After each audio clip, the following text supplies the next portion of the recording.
During her rounds, a female doctor suddenly noticed that the pulse oximeter on a boy's hand had somehow fallen off. She assumed the boy had accidentally knocked it off and was about to reattach it when an alarm suddenly went off. She immediately sensed something was wrong and reached out to feel the boy's hand, but all she felt was cold skin. There was no pulse at all. She quickly hit the emergency call button and began performing CPR on the boy while shouting for help.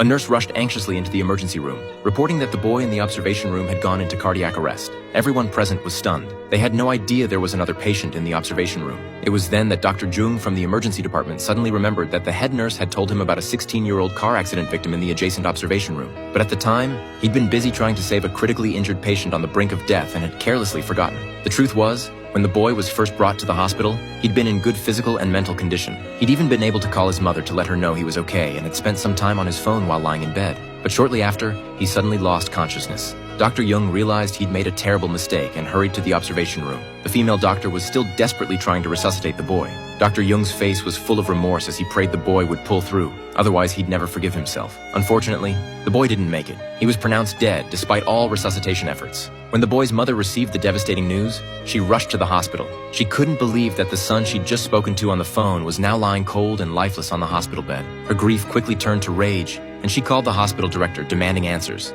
It was then that everyone realized this woman wasn't just any ordinary person. She was a council member responsible for reviewing the hospital's budget. She had the power to make or break the hospital. The director could only respectfully try to console the councilwoman, but she was beyond furious. She demanded to know why no one had immediately checked on her son's condition. She accused the attending physician of abandoning his post, which led to her son's death. At this point, the head of the trauma center arrived. He explained that the boy hadn't been ignored or left unattended. He'd simply been lower in the treatment priority order. In the emergency room, patients aren't treated based on arrival time, but according to the severity of their injuries. 사망에 이르렀는데 위급하지 않았다? The two secretaries who'd been in the car accident with her son, one had ruptured organs, the other had arrived without breathing. By any medical standard, both clearly needed treatment before the boy. 상대적으로 아드님께서는 우친과 통화까지 할 만큼 의식도 뚜렷했고 증상을 물었을 때도 별다른 통증이나 고통을 호소하지도 않았습니다. 의원님이 의사였다면 누가 더 위급했다고 판단했을까요? Moreover, these two secretaries were government employees who'd been taking care of her son during work hours, surely not part of their official duties.